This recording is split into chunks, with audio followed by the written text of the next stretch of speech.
I never thought a piece of emerald silk could be the catalyst for my entire life to transform.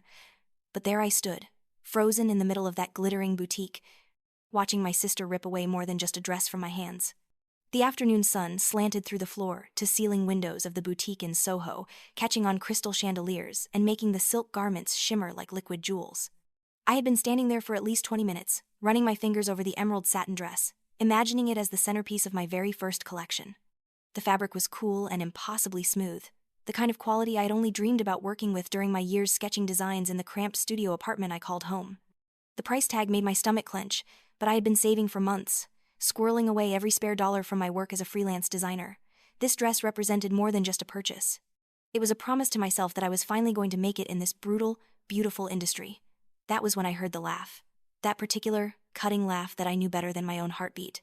It was the sound of my childhood, of every family dinner where I sat at the wrong end of the table, of every achievement that was somehow never quite good enough. The laugh had a sharp edge to it, like glass breaking, and it made every muscle in my body tense with a familiar, unwelcome dread. I turned slowly, already knowing what I would see. Lila stood near the entrance, her arm draped possessively through Derek's, her husband of 3 years. She looked immaculate as always, dressed in head-to-toe designer labels that probably cost more than my entire year's rent. Her honey blonde hair fell in perfect waves over her shoulders, and diamonds glittered at her throat and fingers, catching the light with every calculated movement. Derek looked bored beside her, checking his expensive watch with the air of a man who had somewhere better to be, but it was Lila's expression that made my blood run cold. Her eyes had that predatory gleam, the one she always got when she spotted an opportunity to remind me of my place in the family hierarchy. "Oh my God," she said loudly, her voice carrying across the boutique and making several other customers turn to look. "Look who's shopping here. Ava, sweetie, are you lost? I think the thrift store is a few blocks down." My fingers tightened on the emerald dress. I could feel the eyes of the other shoppers on me now, their gazes sliding from Lila's obvious wealth to my simple jeans and blouse. Heat crept up my neck, but I forced myself to stand straight. "I'm just looking, Lila," I said quietly, trying to keep my voice steady. But Lila was already moving toward me, her heels clicking sharply on the polished floor. Derek followed reluctantly, still absorbed in his phone. When she reached me, Lila's eyes fixed on the dress in my hands, and her smile turned sharp enough to cut. "That dress?" she said, her voice dripping with false concern. "Ava, honey, you can't afford that. Trust me, I know your situation better than anyone." She reached out and actually plucked the dress from my hands before I could react, holding it up to the light as if examining it for flaws. "Megan," she called to the sales associate hovering nearby, "cancel whatever order this customer was planning. She's wasting your time." The humiliation crashed over me like a wave. I felt my face burning, tears pricking at the corners of my eyes. Around us, I could hear the whispers starting, see the other customers exchanging glances and smirks. This was my sister, the person who was supposed to support me, protect me, and she was doing this in public, in front of strangers, as casually as if she were commenting on the weather. "Lila," I managed to say, my voice shaking despite my best efforts, "that's crossing a line." She laughed again, that horrible, bright sound. "Oh, sweetie, I'm saving you from embarrassment. That beat-up Honda of yours probably doesn't even have enough gas to get you back home. Speaking of which," she leaned in conspiratorially, but her voice was still loud enough for everyone nearby to hear. "Where's this mysterious husband of yours? The one you keep mentioning but who never seems to actually exist? Or is he just another one of your little fantasies?" The cruelty of it hit me like a physical blow. Yes, I had mentioned my husband in a few family gatherings, deflecting Lila's pointed questions about my love life. But I had never imagined she would use it against me like this, would weaponize it in such a public, devastating way. I felt something inside me crack, a piece of the foundation I had been standing on all these years. Derek shifted uncomfortably beside Lila, his eyes still fixed on his phone. He had always been weak, I realized. He had always let Lila do whatever she wanted, say whatever she wanted, because it was easier than standing up to her. The sales associate, Megan, looked mortified. Her face flushed as she pretended to organize a nearby display. I took a deep breath, feeling tears threaten to spill over. But something in me, some stubborn core that had survived years of Lila's casual cruelties, refused to break. I squared my shoulders and looked her straight in the eye. "I want to purchase the dress," I said, my voice cold and clear. "My husband will take care of the rest." Lila's mouth opened, another mocking comment clearly ready to launch, when the glass doors of the boutique slid open with a soft whoosh. The quality of light in the room seemed to change, as if someone had adjusted a dimmer switch. Every head turned toward the entrance. The man who walked in was tall and commanding, dressed in a perfectly tailored black suit that spoke of wealth so profound it didn't need to announce itself. He carried a leather briefcase, and his dark hair was styled with casual precision. But it was his presence that really filled the room, an aura of power and control that made everyone instinctively straighten up, pay attention.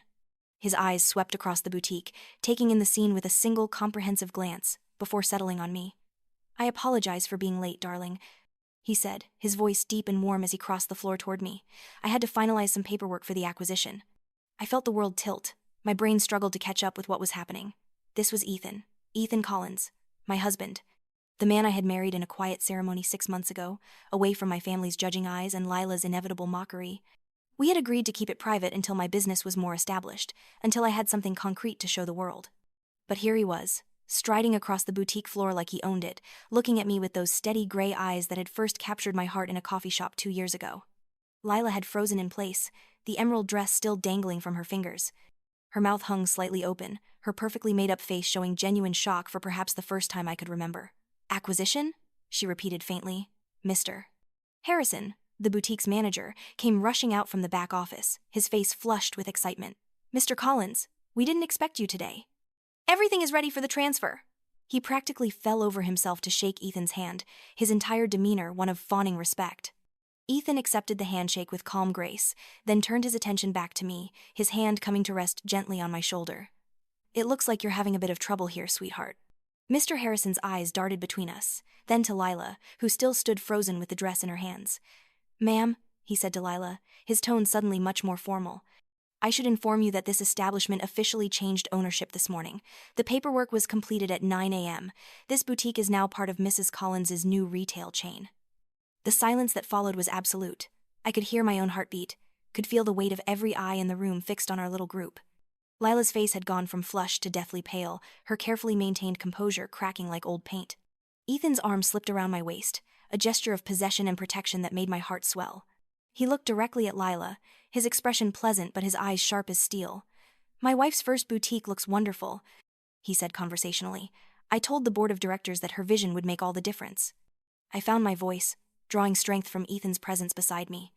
I looked at Lila, really looked at her, and for the first time in my life, I didn't feel small. "You were right about one thing, Lila," I said quietly. "I wasn't just buying this dress. I designed it. And this is my store." The dress slipped from Lila's fingers, pooling on the floor like liquid emerald. She took a stumbling step backward, her hand reaching out blindly for Derek, who had finally looked up from his phone, his face slack with shock. The whispers around us had risen to excited murmurs, customers pulling out phones to capture this moment, this stunning reversal of fortune. Ethan turned to Megan, who was watching the scene with wide eyes. "Please charge everything to my wife's account," he said smoothly, "and ensure that whatever Mrs. Hayes," he nodded at Lila, "wanted to purchase today is complimentary. Consider it a family discount." It was the final, perfect twist of the knife, charity from the little sister she had mocked and belittled for years. I bent down and picked up the emerald dress, smoothing out the fabric with gentle hands. "It's all right, Lila," I said softly, meeting her stunned gaze. "I understand. Some people only respect value when they see it printed on a price tag." I turned then, the dress draped over my arm, and walked toward the exit with Ethan at my side. His hand was warm on my back, a steady presence guiding me forward. As we stepped out into the bright afternoon sunshine of Soho, I felt something shift inside me, like a locked door finally swinging open. Behind me, I could still hear the excited chatter of the boutique's customers, the story already beginning to spread through the gossip networks that fueled New York's fashion world. The days that followed were a whirlwind. The story of what had happened in the boutique spread like wildfire through fashion blogs and social media. It had everything people loved about a good story: drama and reversal, and the underdog coming out on top. My phone was constantly buzzing with notifications, interview requests, and messages from old acquaintances suddenly eager to reconnect. The boutique saw a surge in customers, all wanting to see the place where the dramatic confrontation had occurred, wanting to touch the emerald dress that had sparked it all. Ethan and I had spent months quietly acquiring the boutique, working with lawyers and financial advisors to structure the deal in a way that would protect my vision for the space. He had believed in me from the beginning, had seen something in my sketches and dreams that even I had sometimes doubted. The boutique was just the first step in a larger plan, a retail chain that would showcase emerging designers alongside established names, with my own label, Ava & Company, as the flagship brand. But I knew that Lila wouldn't take her humiliation lying down. I had seen the look in her eyes as we left the boutique, a mixture of shock, rage, and something that might have been fear. Lila had built her entire identity on being the successful one, the beautiful one, the one everyone admired and envied. Having her younger sister suddenly appear as a business owner, as someone with real power and success, threatened the very foundation of her self-image. I was working late in my office 3 days after the boutique incident when the receptionist called up to say I had a visitor. My office was located in a modern building in Midtown, all glass and steel and spectacular views of the Manhattan skyline. I had decorated it simply, with clean lines and pops of color, sketches of my designs covering one wall in organized chaos. It was my sanctuary, the place where I felt most myself. "Send them up," I said, expecting a delivery or perhaps one of the many journalists who had been trying to get an exclusive interview. Instead, when my office door opened, it was Lila who walked in. She looked terrible. Not in an obvious way, her clothes and makeup were still flawless, her hair perfectly styled. But there was something defeated in the set of her shoulders, something hollow in her eyes that I had never seen before. She stood in my doorway, seeming uncertain for perhaps the first time in her life. "Can I come in?" she asked quietly. I gestured to the chair across from my desk, my heart beating fast. Part of me wanted to turn her away, to slam the door in her face the way she had metaphorically slammed so many doors in mine over the years. But another part, the part that remembered the sister she had been before jealousy and insecurity twisted her into someone cruel, that part made me nod. Lila sat down carefully, her hands folded in her lap. She looked around the office, taking in the sketches, the mood boards, the evidence of my work and passion displayed on every surface. "It's nice," she said finally. "Your office. It's very you." "Thank you," I said, not knowing what else to say. The silence stretched between us, heavy with years of unspoken resentments and hurts. "I came to apologize," Lila said abruptly, her voice cracking slightly, "for what happened at the boutique, for what I said. I didn't know about the store, about Ethan, about any of it." "You didn't bother to know," I said quietly. "You were too busy mocking me to actually ask about my life." She flinched, her perfect composure cracking further. "You're right," she whispered. "You've always been right, Ava. About me, about everything." She looked up, and I was shocked to see tears in her eyes. "I've been jealous of you since we were kids. Even when things were terrible for you, even when you had nothing, you never gave up. You had this light in you, this determination, and I hated it because I didn't have it. I had everything handed to me, and it never felt like enough.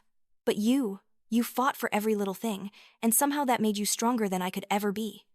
The confession hung in the air between us. I wanted to feel triumphant, vindicated, but instead I just felt tired. Tired of the years of competition, of trying to prove myself, of carrying the weight of Lila's resentment without understanding why.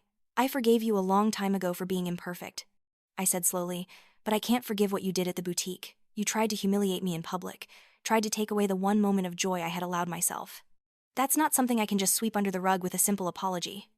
Lila nodded, tears spilling down her cheeks, tracking through her makeup. "I know," she said. "I don't expect you to forgive me. I just needed you to know that I'm sorry. I'm sorry for all of it." She stood up then, moving toward the door with none of her usual grace. At the threshold, she paused and looked back at me. "I hope your business is everything you dreamed of," she said softly. "You deserve it." After she left, I sat alone in my office for a long time, watching the city lights begin to twinkle as evening fell. I felt something shift inside me again, a loosening of old pain, but also a hardening of resolve. Lila's apology was real, I believed that. But I also knew that words were cheap, that real change required action, not just remorse. I didn't realize how right I was to be cautious until 3 weeks later. The boutique was thriving beyond my wildest dreams, and Ava and Company was gaining recognition in fashion circles. I had been invited to showcase my designs at a small but prestigious Fashion Week event, and orders were starting to come in from buyers I had only dreamed of working with. Life felt like it was finally coming together. That morning, Ethan came into the kitchen while I was having coffee, his tablet in hand and a grim expression on his face. "You need to see this," he said, setting the tablet on the counter in front of me. The headline on the fashion blog made my stomach drop. "Exclusive interview, the woman who inspired Ava and Company's success."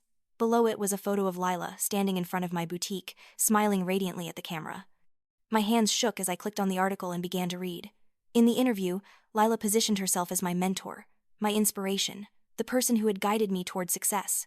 She spoke about always believing in Ava's potential, about providing support during difficult times, about being proud to see her little sister finally finding her way. She even hinted, with carefully chosen words, that she had been instrumental in the formation of my brand, that some of the early concepts had come from conversations between us. It was all lies. Carefully crafted, believable lies that made her look generous and supportive while subtly claiming credit for my achievements. And worse, it was working. The comments section was full of people praising Lila for being such a wonderful sister, talking about how family support was so important for success, how touching it was to see siblings lifting each other up. I felt rage ignite in my chest, white hot and consuming. All the pain of the boutique humiliation, all the years of subtle put-downs and casual cruelties, all of it came rushing back with renewed force. Lila hadn't changed at all. She had simply found a new way to make my success about her, to steal the spotlight even when it meant lying to an entire industry. "What do you want to do?" Ethan asked quietly, watching me carefully. I looked up at him, and he must have seen something in my eyes because he nodded slowly. "I want to tell the truth," I said. "All of it." I spent the rest of that day with my PR team, assembling a comprehensive response. We gathered documentation, emails, photos, anything that could paint an accurate picture of my journey. Bank statements showing loan rejections, photos of me working late into the night in my tiny studio, text message conversations where I had reached out to Lila for support only to be dismissed or mocked. Early design sketches with timestamps, proving they were created years before Lila had even known about my aspirations. The statement we released that evening was factual, measured, and devastating. It didn't attack Lila directly, but it laid out the truth with undeniable clarity. It described my journey from struggling freelancer to boutique owner, the countless obstacles I had overcome, the people who had actually supported me. It included testimonials from my actual mentors, from the small business owners who had given me my first breaks, from Ethan, whose belief in me had never wavered. And it gently, firmly, corrected the record about Lila's involvement. While I appreciate my sister's recent expressions of support, I want to be clear about the origins of Ava & Company. This brand was built through my own efforts, supported by my husband Ethan Collins and a small group of dedicated mentors and friends.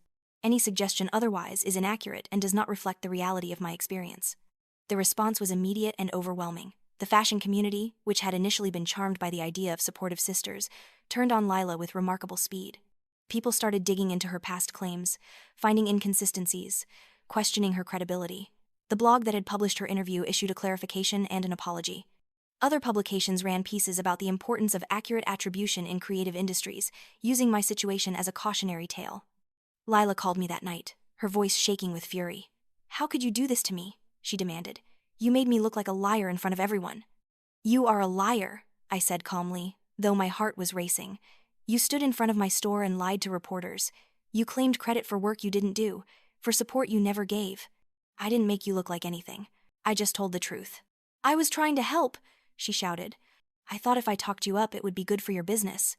"You were trying to steal my moment," I shot back, my own anger finally breaking through. "You couldn't stand that I had succeeded without you, so you tried to write yourself into my story. You stood there smiling for the cameras while they praised you for supporting me, knowing full well that you had done everything you could to tear me down. That's not help, Lila. That's theft." She was crying now, her words coming in gasps. "Everyone hates me. Do you see what you've done? Everyone thinks I'm terrible. Everyone sees you clearly for the first time," I said, my voice hard. "I'm done protecting you from the consequences of your own actions. You wanted attention? Well, now you have it." I hung up before she could respond, my hands shaking with the force of the emotion coursing through me. Ethan wrapped his arms around me from behind, holding me steady as I let the tears come, tears of anger and pain, and finally, release.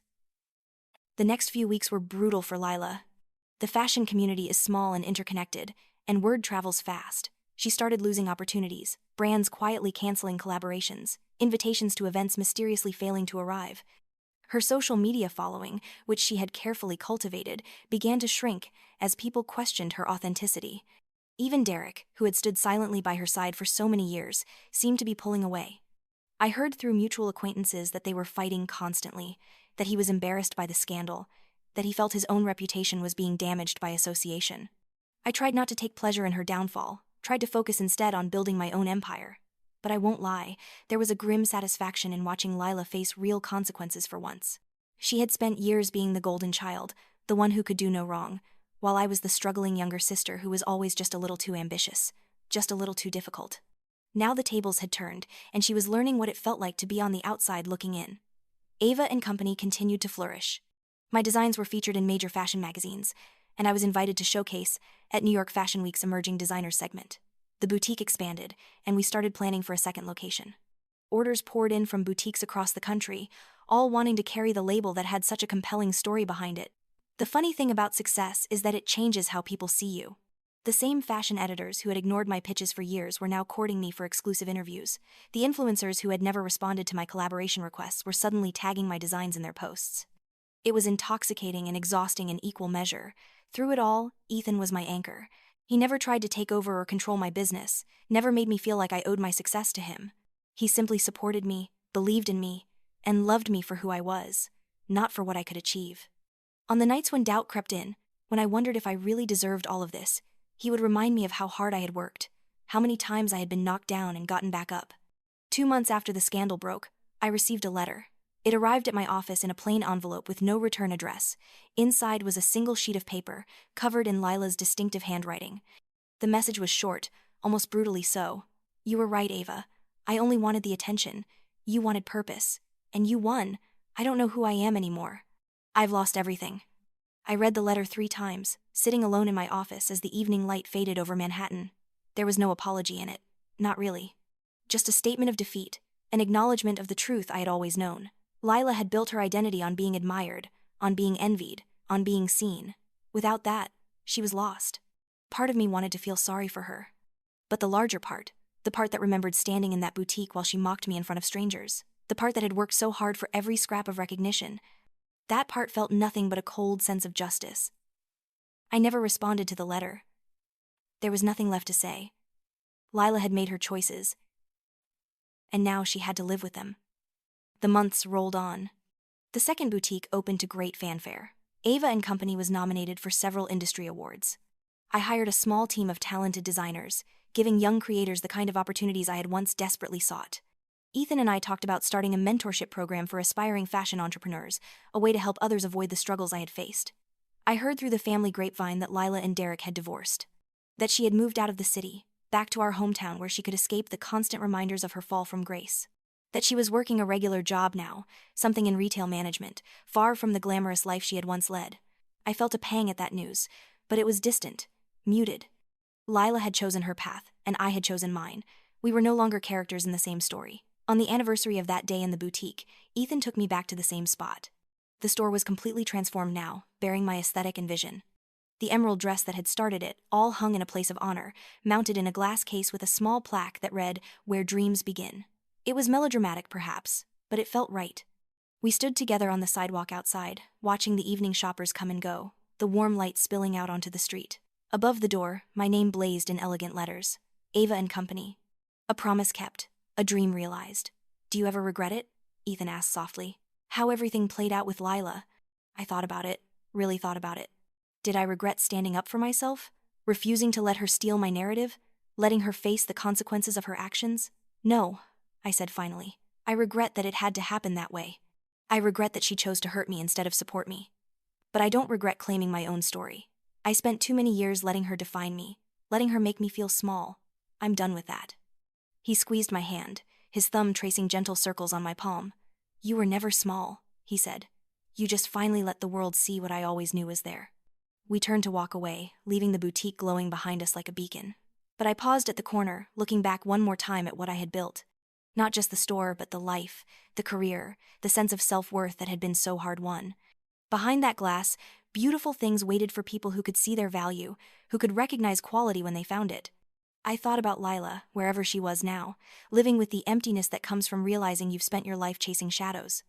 I thought about the letter, about her admission that she didn't know who she was without the attention, without the admiration, and I felt, not triumph exactly, but a deep, settled sense of peace.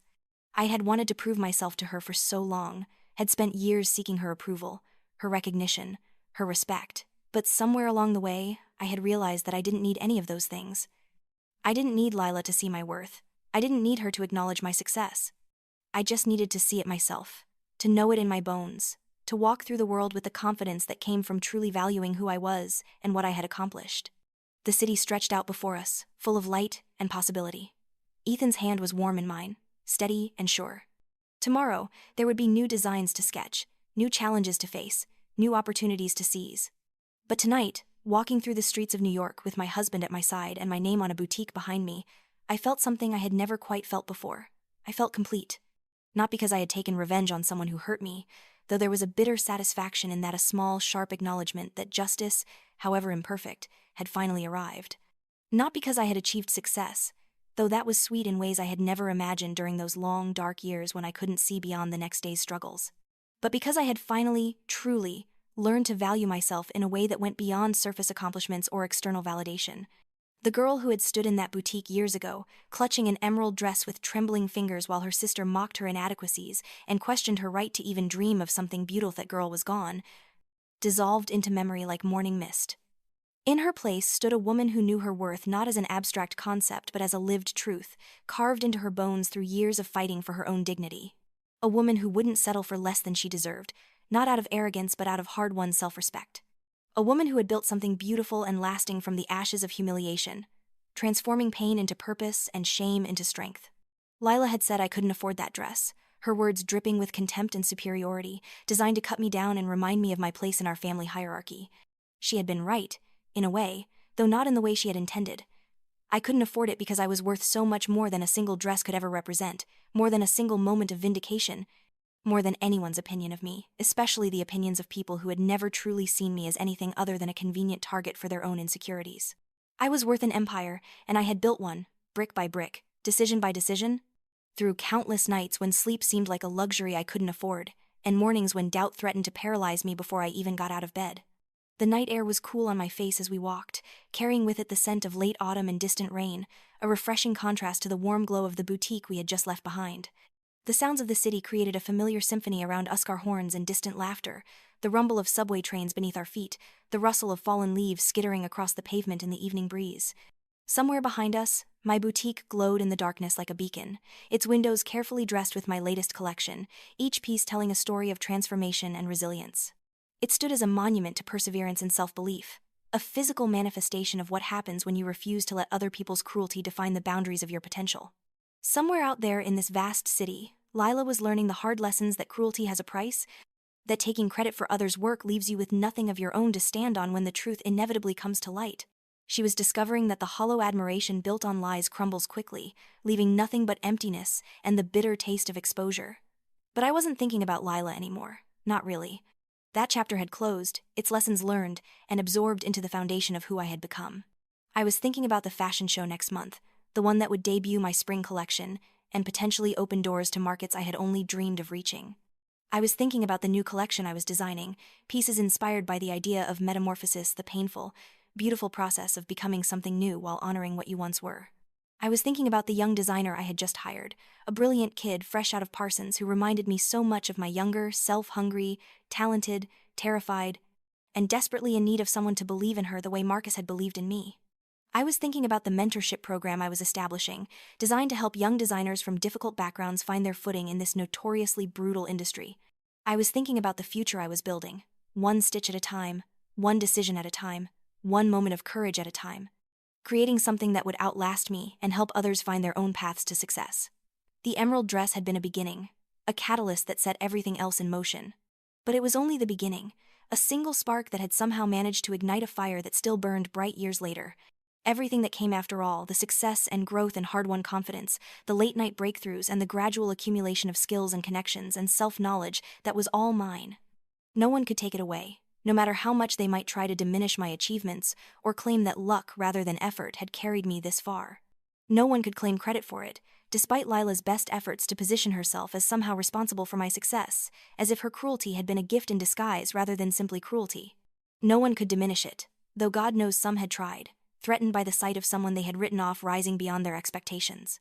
It was mine, earned through late nights and early mornings and countless moments of doubt overcome, through failures that taught me more than successes ever could, through the slow, patient work of building something real and lasting rather than chasing quick wins and hollow victories. I smiled up at the New York skyline, at the towers of glass and steel reaching toward the stars like monuments to human ambition and determination. I had my own tower now, metaphorically if not literally my own place in this city's story, my own contribution to its endless narrative of reinvention and possibility.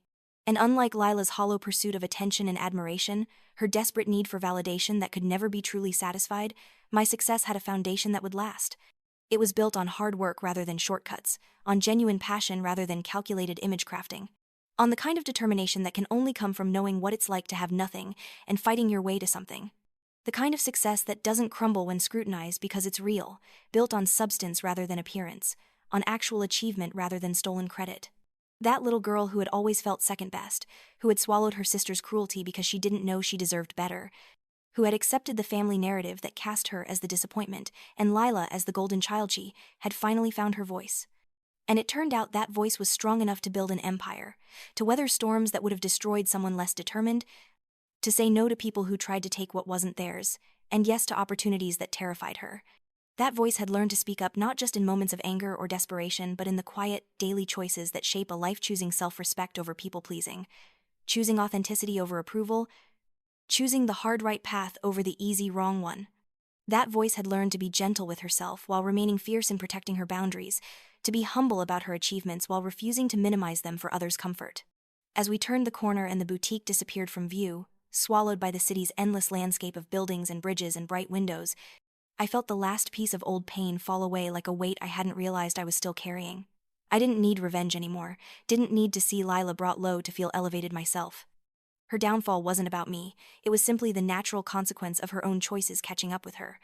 I didn't need validation from family members who had never seen me clearly, who had looked at me through the distorted lens of their own prejudices and expectations, and found me wanting without ever really seeing who I was. I didn't need anything except what I already had, this life I had built with my own two hands, this love I had found with a man who believed in me even when I struggled to believe in myself, this future stretching out bright and full of possibility, no longer clouded by the shadows of old wounds. Lila had gotten her ending, the one she had earned through years of cruelty and selfishness and the arrogant assumption that actions don't have consequences. An ending of emptiness and isolation and the bitter realization that surface shine means nothing without substance beneath it, that borrowed glory fades quickly, that the admiration built on lies turns to contempt when truth emerges. She would have time now to reflect on the choices she had made, the people she had hurt, the opportunities she had squandered in pursuit of easy victories and unearned acclaim. Perhaps she would learn something from this, grow into someone better, though I had learned not to pin my peace on other people's redemption arcs. And I had gotten mine, not an ending, really, but a beginning that felt more significant than any conclusion ever could. The beginning of a life lived on my own terms, with my own rules, free from the crushing weight of trying to please people who would never be satisfied, who would always find some new reason to withhold their approval. The beginning of true success, the kind that comes from inside and radiates outward, transforming everything it touches rather than depending on external validation for its existence. The kind of success that means waking up each morning knowing you're living in alignment with your values, that you're building something meaningful, that you're becoming more fully yourself with each passing day. The kind of success that can't be taken away by gossip or market fluctuations or the shifting winds of public opinion, because it's rooted in something deeper than any of those temporary conditions. The emerald dress still hung in its case in the boutique, carefully preserved and beautifully displayed, a symbol and a reminder of where this journey had begun. But I didn't need it anymore, not in the way I once had. It had served its purpose, had been the catalyst for transformation, but the real work had happened in the years since that pivotal moment. I had become something more valuable than silk and satin, more precious than jewels or designer labels or any material possession. I had become myself, fully and completely, without apology or explanation, without the constant exhausting effort of trying to be what others wanted me to be.